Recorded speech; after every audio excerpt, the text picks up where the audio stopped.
अस्सलाम इमरान भाई, मेरा नाम शाकिर खान है, मैं कार मैकेनिक हूँ।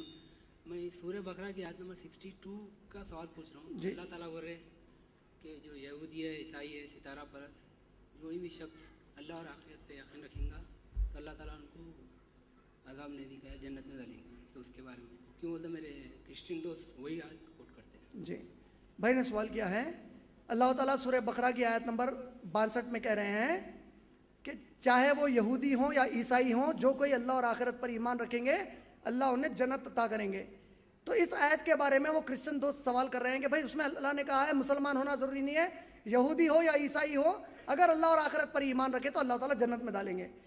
इसकी मिसाल कैसी है, देखिए आप, अगर प्रिंसिपल ने कहा, अगर किसी प्रिंसिपल ने कहा जो कोई पाकिस्तान का हो या चाइना का हो, जो कोई मेरे स्कूल में पढ़ेंगे हम उनको ये इनाम देंगे, अगर ये जुमला उन्होंने कहा, तो इसका मतलब पहली शर्त क्या बन गई?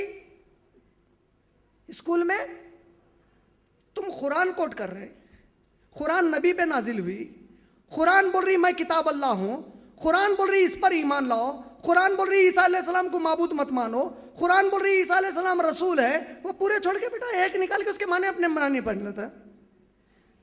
जैसा स्कूल में पढ़े बगैर तो इनाम नहीं ले सकता, जब तक ये पूरी कुरान को नहीं माना तू मुसलमान नहीं हुए तक जन्नत में नहीं जा सकता। उसके वो ईमान है।